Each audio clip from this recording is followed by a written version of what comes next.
All right. Welcome back to another episode of Persuasion by the Pint. I'm Jonathan Taylor, along with Sean McCool. And Jonathan, today we are doing a part two. We haven't done a part two in a while. Yeah. We're doing a part two of the book we were reviewing last week, which was The Puppet Master's Bible by Tom Walker. This is Tom part Walker. two. By the way, I was editing the little scrolling thing on our YouTube channel, little ticker, and I realized that I had not one, but two typos the whole show last week. Oh, apparently I didn't have my glasses on when I typed in the little ticker. So review and discuss was both of those were misspelled. So, oh wow, nice. Can't believe maybe we have some nasty comments about it, get some engagement. But, that'd be good. Yeah, yeah, because I know my son who does a lot of the editing and post a lot of this stuff, he probably just copies and pastes everything. So yeah, so oh well, let that be a lesson. Just ship it anyway. Like nobody really cares. No one cares. Absolutely. Yeah. I can't tell you how many people like I've taught that have said like first edition books they've ever put out were just filled with typos and stuff like that. You know, that's just pretty common. You know. Yeah, that's how you can tell it's AI now. There's no typos. Right. It makes it even more authentic. Now I'm gonna have to start putting that as a prompt. Please include some typos, so people think this is right. real. Absolutely. All right, so we're going to be talking specifically about one section. We're going to be talking about 15 of the most powerful cognitive shortcuts or backdoors. Mm-hmm. So we'll talk about those. And one of these, I'll go ahead and tease one of them. Yep. How to increase sales by 40%. So if you can't stick around for that, I don't know what you're listening to the show for. Absolutely. I mean, what are you going to get out of this? That's worth the price of admission, which is nothing. That probably gets, all your money back for this year's subscription, plus some. So, all right. So but before we get into that, let's talk a little juvenile beer talk. And so today is interesting, Jonathan. I was out of beers and Tamara was going to the grocery store. So I was like, just go to the single section and just pick a beer. I don't care what it is. Just pick a beer. Anything. And I was like, so we're just doing a little random, see what she gets type thing. And so that's what we've got today. Okay. So, random. Pick up a single off the aisle beer. Yep. Anything. It doesn't matter. IPA, you name it. Yeah. So luckily she actually did pretty well. I think. I haven't tasted it yet. So we've got a Lone Pint Brewery. Okay. Brown Ale Nitro. Yeah. Oh man. And I think the reason she got it because it was on clearance for $1.99. Bingo. I like it. So yeah, nice dark. Had a little bit bigger head, but good brown ale. I used to really like brown ales. I was like a Newcastle guy for a while. Mm-hmm. Yeah. But now we can't have the same beer twice, so it's just just keep trying to find stuff. So, I wonder why it was on clearance. I guess it's this time of year people are kind of pushing off that those the darker stuff. So this is 6.2%, 28 IBUs, dark brown with thick, creamy head, chocolate caramel nuttiness yields to a clean, hoppy finish. Smooth. So you got to put that. Yeah. I mean, it is nitro, so should be, but we'll see. What do you got? All right. Let me show you what I've got here. I've got a Montucky cold snack. We probably have had this before. I just picked this one up randomly. I can't remember, Sean, if we've had this on before or not. I don't recognize it, but and I must have read something wrong on the can because on the website it says oh gosh, I totally read this wrong. So it says it's 4.1% ABV. The reason I picked it up is I saw an 8%. Oh, but that's a charity donation. It is. It's a charity donation. So you're having water today on the show. So it says, 8% back to local causes. So that's what got me. I mistook that for 8% ABV. So that just shows you how much I paid attention to what I picked up today. There's that cognitive bias right there, right? Exactly. Yeah. Or maybe that's the that's heuristics, right? That's the shortcut. You just saw 8%. Anytime you see a 8%. percentage on a can, That's right. That's the what alcohol. I was looking exactly for a percent sign. Yeah, exactly. And I gave, you know what? I put down another beer that looked better than this, but I picked this one up because I said, "Ooh, 8%. That sounds pretty good." And I put down a oatmeal stout. Oh, Dang it. dang. Yeah, So, well, we'll see how that works out for you. The old brain doing its thing, man. Looking for yeah, shortcuts. shortcuts every time. It's Yeah. a I wonder light if they beer too. tested that. I don't They're know. like, But they're they like, probably did. They probably knew exactly what they were doing. yeah, let's throw 8% on the can. Maybe Right at somebody the will actually bottom, buy this stuff. 8%. So, So they're already starting out the gate uh, with a negative rating or partial negative rating. So deception. Yeah. deception. Yeah. All right. Well, let's cheers it up and see what happens. All right. Cheers.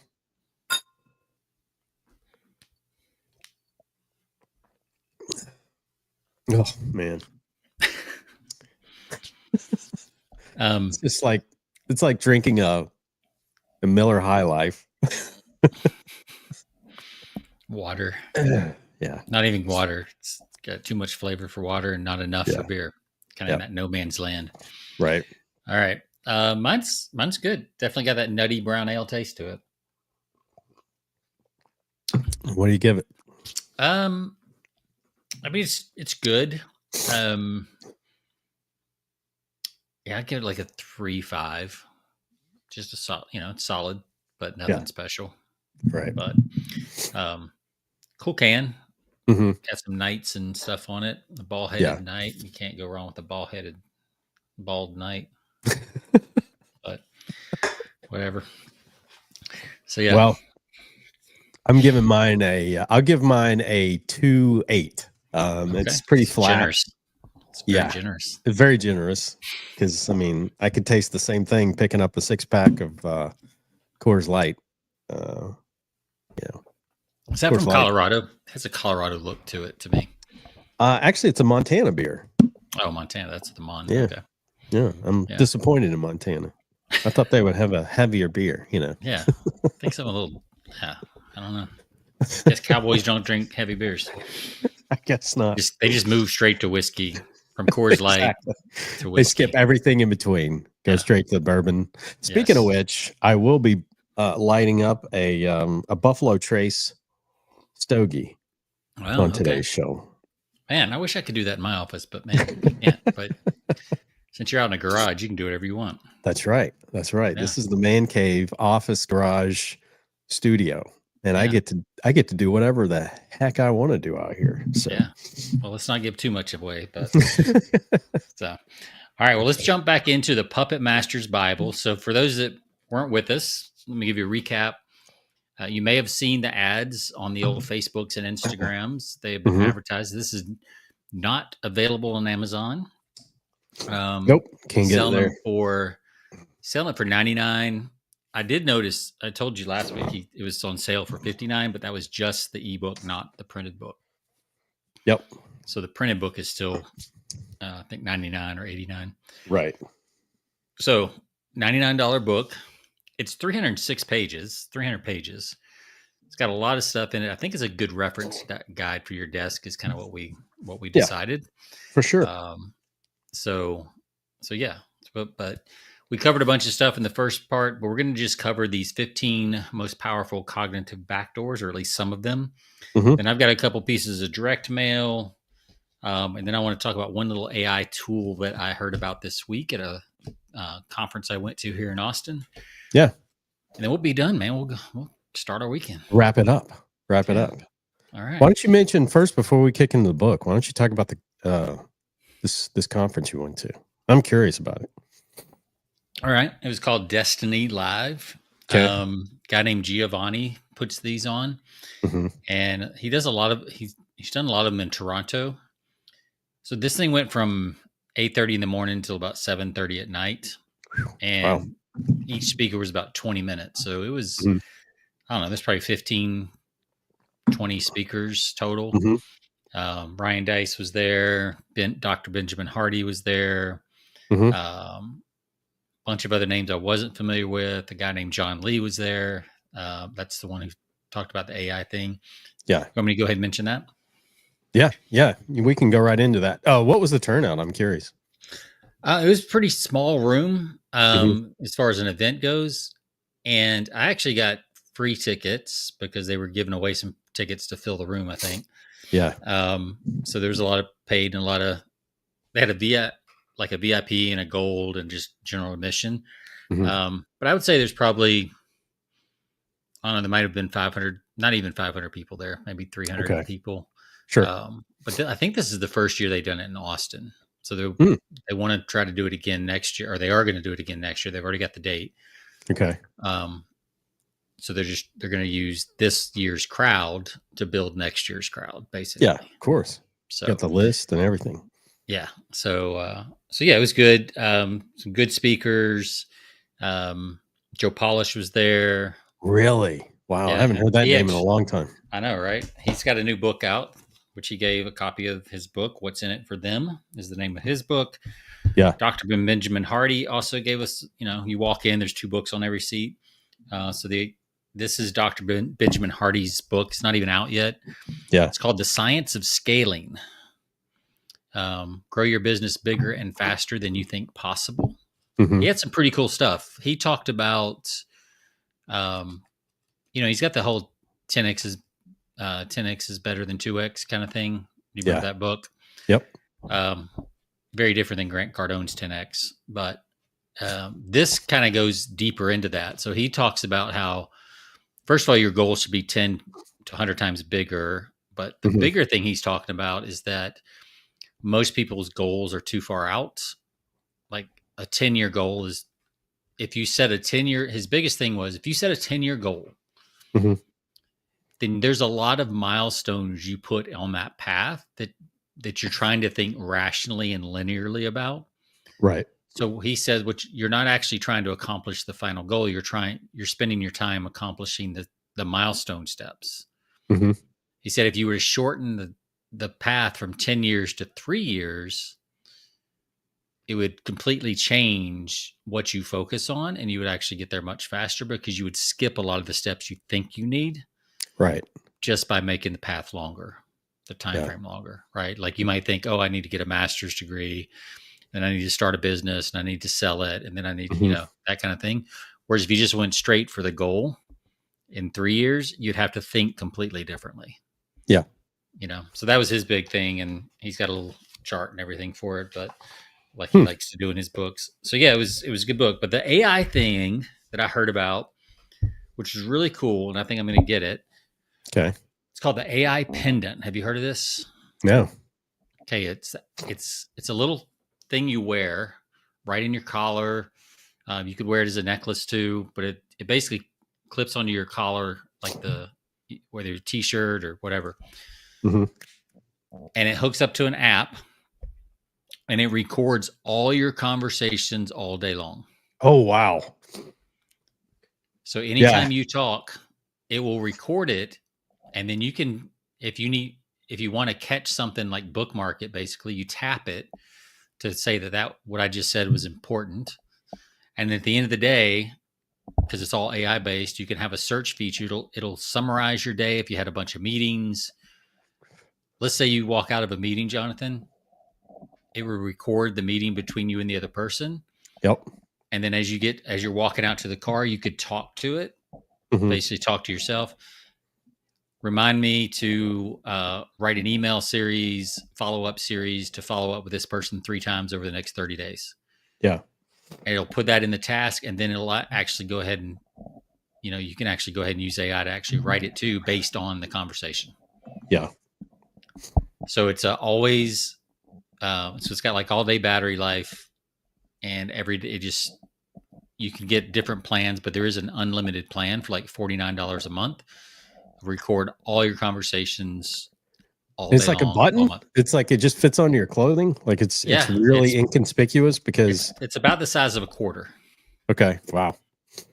Because I use something called currently in sales, I use something called, you've probably seen advertisements for it, called Plaud, PLAUD dot, I think it's .ai. I can't remember if it's .ai or not, but it's this little thing, and you can hook it onto your, you can take it into meetings just like that, and it records. It's a long recording life. It'll record your conversations and transcribe them back.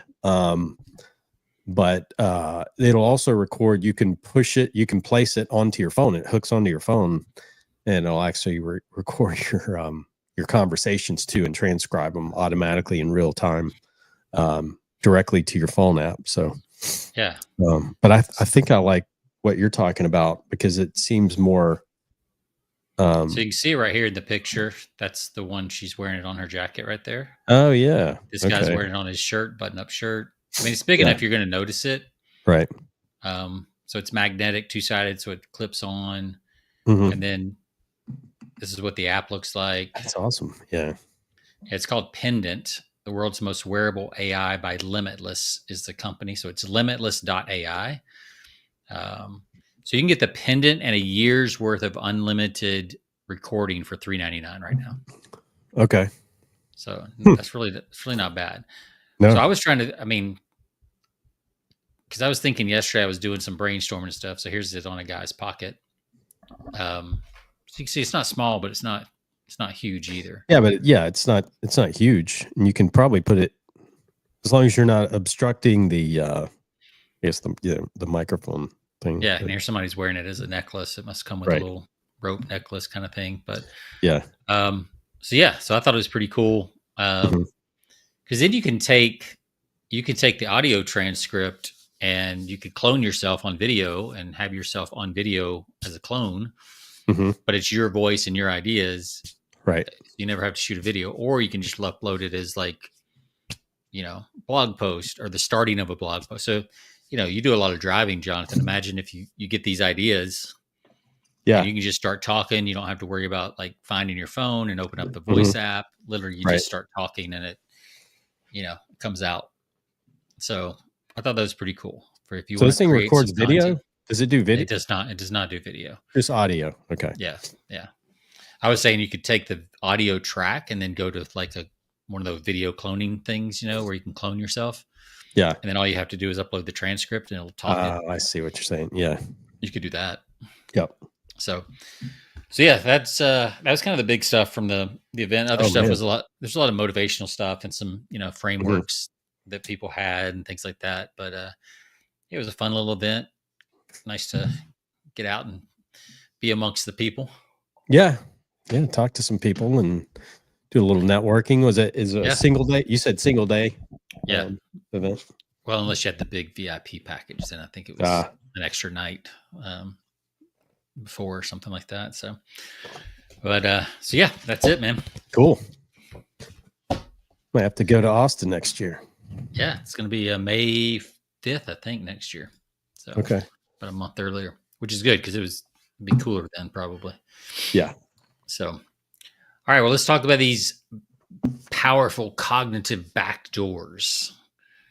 So you really like this section. So tell me why you picked this section. Well, some of them are, we've heard these before, like loss aversion.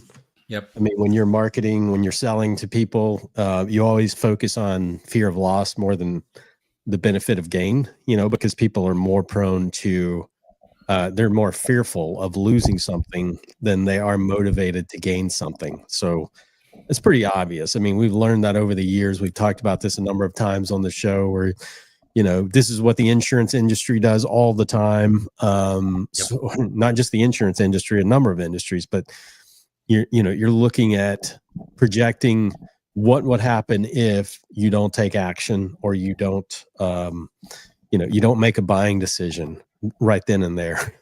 Yeah. What are you going to do to your family? You're going to leave them high and dry. You're going to leave them destitute if you don't get, life insurance, yada, yada, yada. So we pretty much know that one. And that's why, like, I know when we wrote financial promotions, you didn't really talk about even the gains we talked about. We talked about it more as FOMO, fear of missing out type language than we did about, hey, gain this much. It's like you don't Right. want to miss out on, the same thing that happened with Microsoft and Apple. And like, so we'd just list off all these companies that they probably missed out on. Yep. And that was the fear there too. Like just fear of missing out, I think Oh is kind of yeah. the same thing as Almost. the fear of loss.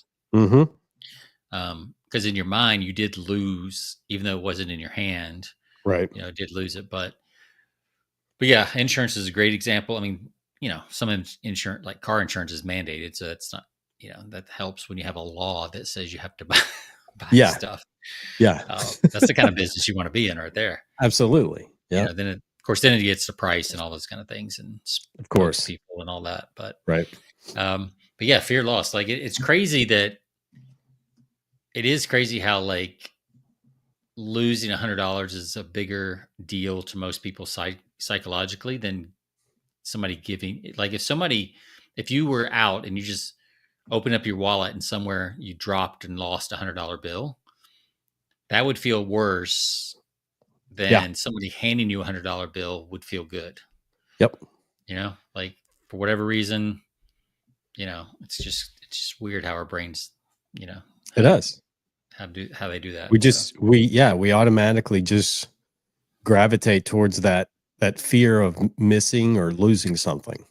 It's ingrained. And this is how the casinos work, right? Like, because you're always chasing. Yeah, because you already lost the money, and you're like, oh, that feels really bad. So maybe I can just get some of it back. Yep. Like even if I don't get it all back, if I can get some of it back, then you're a little deeper and a little deeper. Yeah. And next thing you know, you're out of money. Yep. So, it's like me on the golf course. I'm always chasing strokes because the first 2 holes I bomb. And so I'm always like, I got to make it up. Yeah. So you're always trying to make it up the last 6 or 7 holes. You're just doing your best to like, all right, I got to shave some point. I got to shave some strokes here. What do I got to do? Yeah. Maybe you should start a little stronger. Get to the range a little bit earlier. Get to the range. That's my problem. I get to the range. I don't get in time. I don't get to the course in time to hit the range. So I jump out there and cold. Yeah. Boom. Yep. Cold out the start. There you go. There's a whole lesson right there too. So let's talk about, so the next one was social proof, the power of the herd. We've seen this and all the time. It is amazing how this just keeps working, right? It's, putting bestseller on something, put most popular choice on the value menu items, or the like buttons on Facebook, you're more likely to, or the old restaurant thing, right? People will go to a crowded restaurant before they'll go to an empty restaurant. Yep. Ideally, you want something in between, right? You don't want something that looks too busy because you don't want to wait there forever. Yeah. But you don't want to go to an empty restaurant either most of the time, because then it's like, ooh, right? There's no social proof there. Yep. So I think there's a fine line. But like I know I bought, Amazon has that thing where it's like Amazon's choice. Have you seen those where it's like based on all the stuff, the price and the reviews, like this is Amazon's choice. So naturally you gravitate towards that because it's like, you think, it's a shortcut again, right? It's like, they've done the research. This must be the best one. This is it. I don't have to think through the millions of options for this product on Amazon. I don't have to read any reviews. I don't have to, compare prices. Amazon's choice is supposed to be like, the best of those things. I don't know if it is, but feels good. But I think that it might be. But yeah, and it makes us feel good because we feel like we've bypassed a lot of wasted time and research that they've helped us kind of along, and we're actually getting the inside scoop on what the best deal is based on all of this data. So I have no idea if those are actual true or not, or if they just randomly stick a label on that every once in a while. So well, you know what? We talked. This is I always think about this when I think of social proof, and just like you talk about like empty restaurants. That is so true. I hate going to places where they're not like there's not a lot of people in them, because I'm always wondering, and you're always thinking in the back of your mind, what's going on here? But the the movie guy. I'm trying to think the Alfred Hitchcock. Remember back in the day back when he did Psycho, the movie, when it originally came out, he was like, he had people like lined up trying to, like they were in, paying people like they were trying to get in, and stationing nurses outside the door and all sorts of things for the visual effect of like, what's going on here. But obviously seeding that effect of like, it was popular, people wanted it, people had to have it. And so that's, sometimes it's manufactured, sometimes it's artificially manufactured, but sometimes that seeding that or manufacturing that leads to, an influx of people coming in because it worked in his case. And there was I don't remember if we talked about it on the show or if we talked about it right after the show when David was on a couple weeks ago. Yeah. I mentioned a movie called The Joneses. Mm-hmm. Keeping Up with the Joneses, basically, that idea. Oh, yeah. Yep. It was like it was Demi Moore and David Duchovny. Yeah, from X-Files. And the premise is this perfect looking family, husband, wife, two teenagers, move into this really nice neighborhood.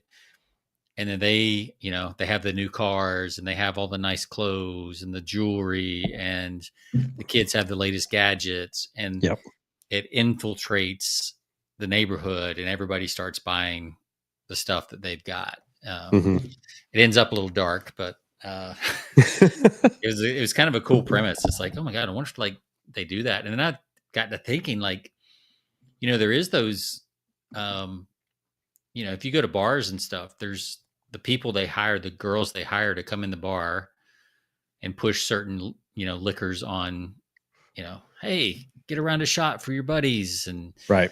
They're pushing, Fireball or, right. Goldschlager or, some new vodka or whatever, and trying to get the crowd like ramped up and, attract attention and all that kind of stuff. Yep. So yeah, it still goes on. It still goes on today. Absolutely. I wonder where else it's being done that we just don't even know. It's just so subtle that we just, we don't even realize it. Yep. That's the crazy stuff. All right. What else? Confirmation bias. We're all prey to this every day. Yep. So what is confirmation bias, Sean? It's when we believe, that something is true and we just look for proof of our already existing belief. Yeah. So if we get convinced that Tide is the best detergent because that's what our parents used, or because we don't want to be like our parents and they always bought cheap detergent, so we're going to buy the name brand detergent because it's better. Yep. Whichever way you go. Once you make that decision, you start looking for proof to back that decision up and to maintain that position. Yeah. And it's because you don't want to be wrong about something. So you look for reasons to be right. Yeah. So what do all the social media platforms do? Feed you they feed you exactly what you're looking for. I mean, it's because they want you to be happy and they want you to.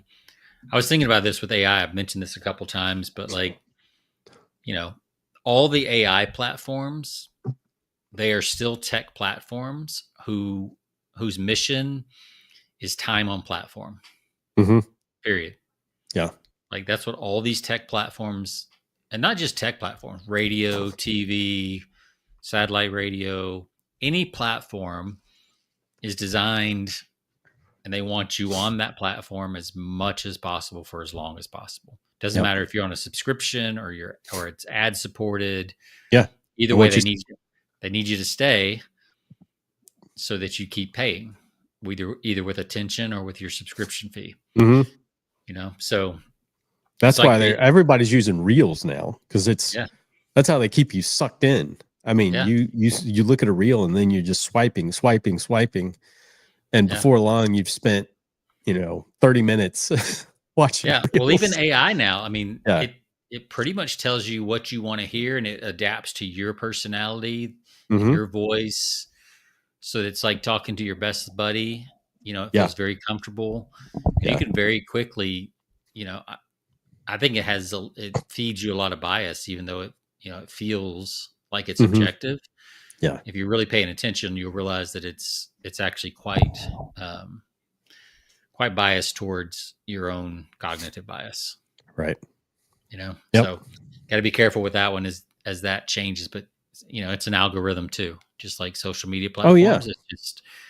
It's just a one-to-one algorithm instead of taking all this And other it stuff. plays out like in politics big time. I mean, you Oh see, yeah, I think it's funny how people are surprised at how some certain elections go, every year, yeah, because they're all ingrained. They've all been fed, from their political perspective. So yeah.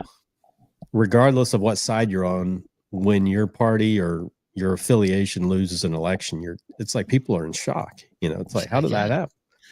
Because Everybody they've I been know is fed. voting. Yeah, everybody I know is voting for this. How did that happen? Exactly. Yeah, Yeah, they have been fed. that echo chamber. Yeah, You just see the absolutely. same stuff over and over and over.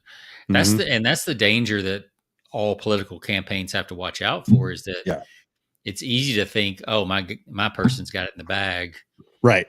Yeah. so I don't need to go vote because Yeah. everybody's obviously voting for this person. But Yeah. that's why they have to really change their approach as it gets close to poll time. It's like, no, Yep. you got to get out. Yep.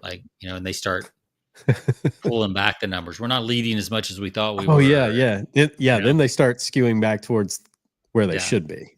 yeah. Which apparently is actually pretty accurate, right? Hmm. It's pretty Yeah. much a coin flip at the last Right. 5 or 6 elections. So, Yep. so this is the one I teased earlier. Number Okay. 6, the decoy effect, Ah, yes. the power of a useless choice. Love that. So this A is the useless. one, a useless choice. So, Jonathan, you've been in sales a long time. So have I. Mhm. Yep.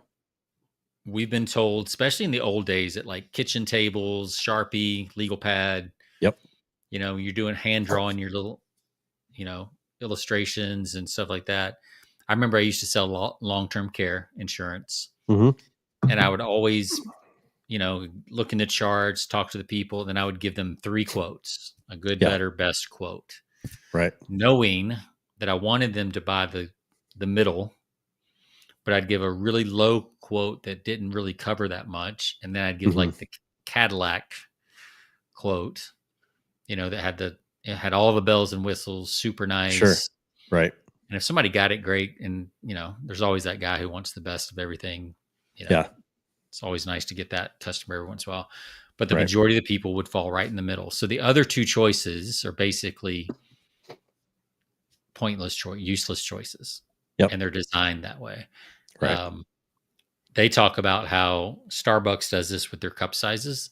The tall is always priced in such a way that it makes the grande look like a better deal. The venti, priced only slightly higher than the grande, makes you feel as though you're getting better value for your money, Yep. even though you might not have originally planned to buy the larger size. So basically, you think it's between the grande and the venti, but it's actually about the tall and the venti, and the grande is just there to psych you out and make you go up one more level. Yeah. So what this talks about, go ahead. By the way, I was going to say, because you're on the Starbucks cups, I've seen a video. Have you seen this video where somebody's showing all 3 sizes? Yeah. And they're pouring the same amount of coffee into all 3? Yeah. I don't know if this that. is real. I don't know if I believe it either, but I saw the same thing with McDonald's a couple of years ago, and I just don't think it's real. Yeah.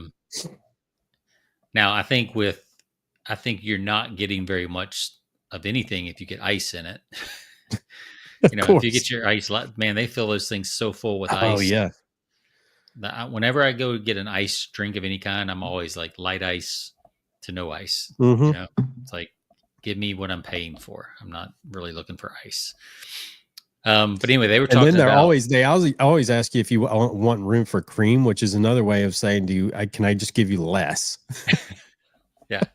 Because if you say you want room for cream, they're only going to give you like 3/4 full.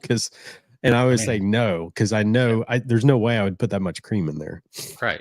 Yeah. You don't need that much cream. And I've seen people like pour their coffee in the splash in the trash can, because it's filled to the very top. But right. So subscription services are another example. You got 3 tiers. You got your basic, your standard, and your premium, or your family plan. all that kind of stuff. Yeah. But yeah, a study by behavioral economists showed that introducing a decoy option could increase sales of a more expensive product by up to 40%. Wow. 40%. The decoy option, though unattractive on its own, serves to skew the decision-making process toward the choice the marketer wants. And one way to do that is if you've got, let's say your basic plan, has 5 features, then your premium plan has 6 features. Yeah. But your research has told you that everybody's favorite feature is that 6th feature. Yeah. So it's not that it's just one more feature, it's that it's the feature that people want. Right. Yeah. And you just move that over to that column, and that makes the other one basically worthless. And everybody wants, the premium. Yeah. Right. So it's not, and I mean, there's always people who will take the lowest option, but for the most part, people are going to take that middle or higher option. Right. So it works every time. Yeah, every time. So similar to, what do we already talk about? We talked about confirmation bias, but then there's commitment bias. Oh yeah. It's a good one. So this one's similar to confirmation bias, but this is more in actions instead of beliefs. This is like commitment and consistency with Cialdini. Right. So if the confirmation bias is just looking for information to verify what you've already done, commitment bias is doing more of what you've already done. Right. So if you buy a stock because you thought it was a good buy, when it goes down, you're going to buy more of it. Yeah. Right. Yeah. Because you've engaged, you've committed. Yes. And you don't, regardless, you're going to ride the ship. Yeah. And it's also these things build on each other, right? So if you buy something, you've got commitment bias, then you're also at the same time looking for confirmation that your commitment is correct. Right. So it compounds on itself. Because you're looking for proof of your commitment. So it's crazy how quickly this stuff like stacks on top of itself. And there's 188 different cognitive biases, and they like all play into each other, and just you can be so far down the rabbit hole so fast. Especially with stuff like stocks. There's a reason that the best stock people in the world say you got to have a 10% stop loss, but most people blow right past that because they're like, oh no, you buy stocks when they go down because they're on sale, right? And theoretically that's true unless you're chasing it down, and if you don't understand the valuations and things like that, it's a tough game. What is the story which always struck me as interesting in Cialdini's book about how toy manufacturers would they got a toy coming out, the popular toy, and the kids want it, and you've committed, like, okay, I'm going to get you that toy for Christmas, right? Yeah. And then they intentionally lower the inventory of that particular toy during the holiday. Yeah. So there's only so many in there. There's scarcity. Yeah. So there's a lot of things at play there in Persuasion, but they lower the inventory so that it runs out. And then you have to get little Johnny something else instead of what he really wanted. But they know that after the holidays, you're going to buy that toy anyway, because you've already committed. You've committed to little Johnny. I'm going to buy you that. And then even though you've had to give him something different during the, for Christmas, you're going to make rolls good. Around and it's suddenly in stock. Yeah, it's suddenly there. So they're going to make it up. They're going to make more, knowing the fact that you have committed to that. And they're going to make up. And it also helps in their slow sales in January too. So they've done a number of things there to help themselves. Tricky. Got to watch out for these little puppet master tricks. Yeah. That's why we're sharing these with you, so you're in the know. How about the halo effect? What about that? Huh? Yeah. Yeah, our favorite brand, right? One good trait, yeah. One good trait is all you need, right? People, he uses an example of Apple in here. They're like, we take a beating from Apple when they remove all the the USB ports and everything, just because they've done such a good job over the years of marketing, and they've had the slick design, and they've had the simplicity of their operating system, and then they can really give it to us, and we'll still like, oh well, but they are the best computer out there. I mean, come on. Yeah. So then you buy the Oculus or whatever that was, or the Apple, Yeah. whatever it Yeah. was, not the Oculus, but the Apple version of that. Yeah. Which was a bomb. Yep. Apple's had a lot of bombs. They have big You time. just forget about them because they've got their MacBooks, their watches, and their phones are kind of their flagship products. But a lot of the other stuff has been not Apple TV, not great. It's not terrible, but it's not leading class by any means. But you buy it because you either want the ecosystem that they've built, whatever. But they're still cashing in off that halo effect, man. I mean, they're 20 years later. I mean, I would say like at the height of, they were probably, what would you say is like they were at the height of their popularity was probably back in the the mid 2000s when they were running those marketing campaigns for Mac versus PC. Yeah, especially on the PC, on the computer market for sure. Yeah. The iPhone. Even the iPod, I think put them in a whole nother category. Absolutely. Like 1,000 songs in your pocket. Yeah. Yeah, that was probably their breakout product that went from just creatives and that kind of crowd, the creatives and the rebels, to like everybody had to have an iPod. That was crazy. And then that got you in the ecosystem, and then the phone came out, which was just, that's what got me in, was a little shuffle. I got a shuffle. That was my first intro to Apple, was buying a little iPod shuffle. It wasn't even a full iPod. It was just a shuffle, a little stick. I tell you, I still miss the iPod. Yeah. I love those things. I wish Apple Music was set up. Like, I wish that when you open the Apple Music app, that like the dial came up, and it had the haptic feedback, just like the old. That would be cool. So you can just like shuffle through stuff, right? Because I think Apple Music is terrible. Like, I use Spotify because Apple Music sucks. Yeah, I agree. It's hard to navigate. It's just it's weird. But man, if they put that iPod interface back on the app, I think that would be cool. Yeah, I might even, because you could just find your stuff and all that kind of stuff. So yeah, and it works with people too, right? I mean, like, this is why companies use celebrities, right, to get that halo effect. If there's a celebrity that a certain demographic likes, you put your product around the celebrity and people want it. It's, it's the whole influencer game. It's all that stuff. So yeah, it's not just product to product. It's any positive trait. It's like when people say, as seen on Forbes or as seen in the Wall Street Journal, that's a halo effect. Yep. You're putting your name next to a reputable big company, and it creates this little halo effect. What about the empathy gap? Where's that one? That's near the end. It's number 10.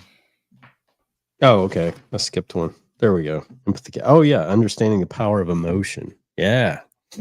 So it says, refers to our inability to predict how much emotions will influence our behavior.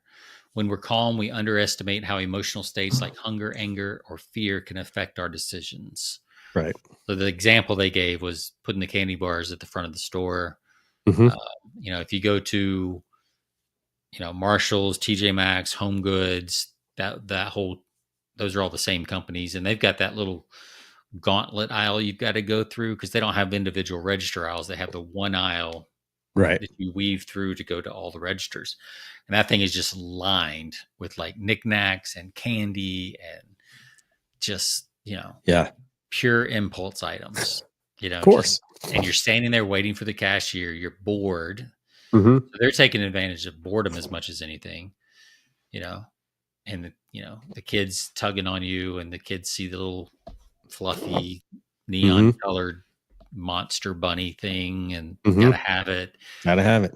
I'm about to pitch a fit, so you buy it just so they don't pitch a fit and embarrass you in public, like all that stuff, or the chips that, oh man, those chips look really good. It's like, it's like I don't know how many times I bought, a Coke and a candy bar at Home Depot. It's like I'm going to Home Depot. I had no plan to buy food or anything, but man, they put those coolers right there at the checkout line, and it's like, oh man, ice cold Coke sure seems good right now. Absolutely, and it works. It's because you want that. There's some emotional need that's kind of unmet there. For, whatever that is, refreshment or whatever. Hunger, the craving for the sweetness and the saltiness and all that kind of stuff. So yeah, I think, what's it say? Behavioral economic studies on impulse buying show that consumers make 25% more purchases when shopping while hungry. Yep.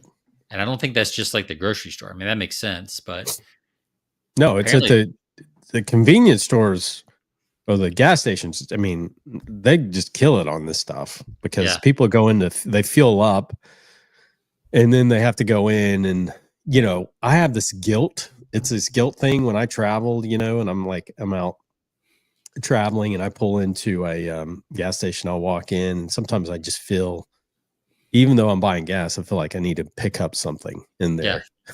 Or if you stop at the restroom, you're like, if you're going to the restroom, it's like you don't want to use the restroom without like grabbing something on the way out. It does, doesn't it? It feels weird if you just like, especially if you're not even getting gas, like you walk in the bathroom and leave. It just feels wrong. It feels like you just used somebody. You know? Yep. And it's like, and I think, as business owners, you're like, there's a cost to that restroom. Oh yeah. So I think that's part of it. I think people who own their own business or, commission people who understand the cost of some of that stuff. It's like, you do have a little bit of a soft spot for that person. But, but the truth is Buc-ee's is going to be fine if you just go use the restroom and there's leave. no way you're going in just to use the restroom at Buc-ee's. No way.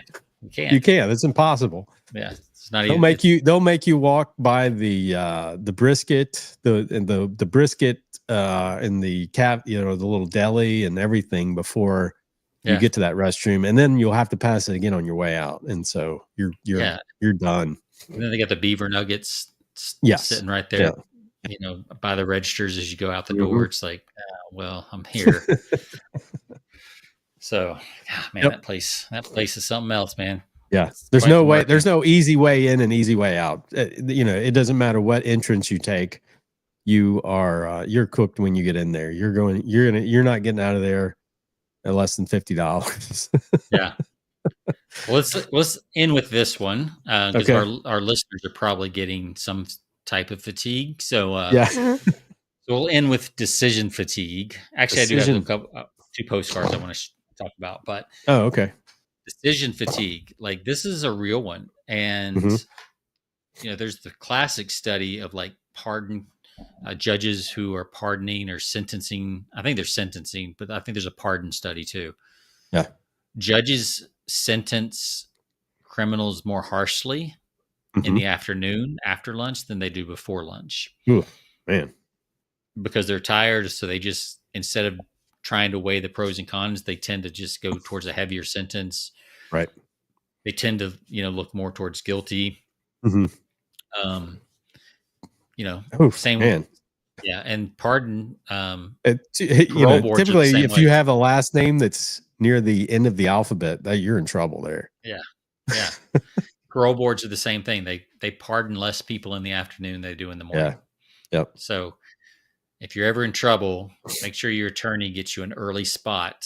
Early spot. Yeah. Whether it's in court or on the parole board, like you want to get an early spot. And that's something you can, I wonder, like, if you only ran ads in the evenings.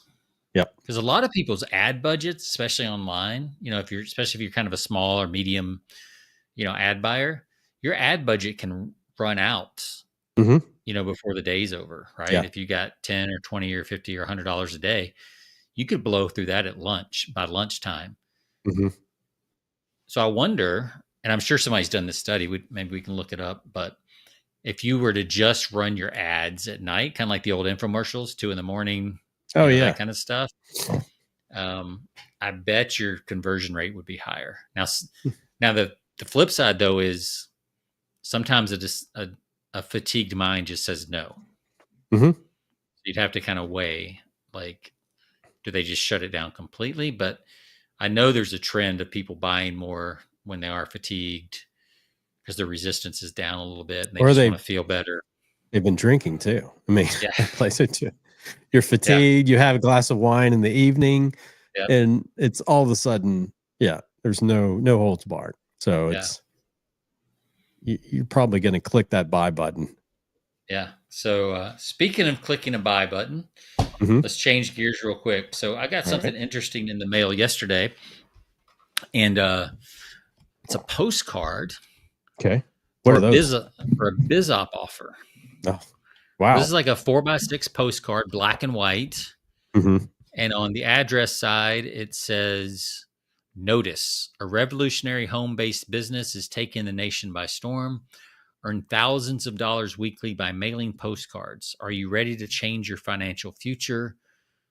4generationalwealth.com." Then it's got a little QR code on it. And then on the back side, it says, "Dissatisfied?" Question mark. If you had a chance to do something just one time that could lead to a very large monthly income for the rest of your life, would that interest you? I invite you to check out this special presentation. It could be the opportunity you've been waiting for. And they've got the QR code again. So I clicked the QR code and I went to it. Luckily, it was not like spyware or anything. But it also had the thing I could have typed it in, but still. Yeah. And it had like a 5-minute stock video VSL to it. That was okay. It wasn't great, but it was pretty good. But it wasn't good enough to get me to put in my name and email and all that kind of stuff. Sure. Right. But it is interesting to see somebody doing this by direct mail instead of online. Because I bet this postcard cost them 50 cents. And right now, to get a lead in front of somebody on Facebook, probably going to cost you $1 or $2 anyway. Yeah. Oh yeah. To get them to click through. So I don't know, maybe I can track down who this is and see if we can get some stats, but I'd be curious to know what those stats are for sure. I'd be curious how you got on their list. Send that. Yeah, I don't know. Apparently they think I need money. So. But this is the kind of economy though that these offers tend to work really well. Oh yeah, for sure. This is the type of time you want to do that. Yeah, people are searching. Yeah, and the last thing I have is first time I've ever seen like a sale from Audible. So I don't know if Spotify, because Spotify offers, if you're on their, if you've got their paid subscription plan, you get free ebooks up to a point. You get like 10 hours a month or something like that. Okay. So I wonder if they've taken some business, because basically instead of paying $14 a month, the subscription, if you pay for a year, they're basically giving you $90 off of the year. So it's down to like $7 a month. So half price basically. Yeah. And you get all 12 credits up front instead of having to wait month to month. So just thought it was interesting. It's a 3-page fold out postcard basically. Yeah. And so I wonder what's going on with Audible. I don't know if they're trying to pull revenue forward or if they're losing market share or I think they're losing. It says upgrade, so they want to keep it. So this is like trying to keep me on the list longer. Yeah. Because I did pause my subscription a while back for a little while because I just wasn't using it as much. So I switched mine to every other month because they've had they've got an option for monthly and then every other month. Yeah. And that's I changed mine to that because I wasn't reading or I wasn't listening to those. I wasn't, I didn't need a credit every month. Yeah. For a book every month. So do you use Spotify?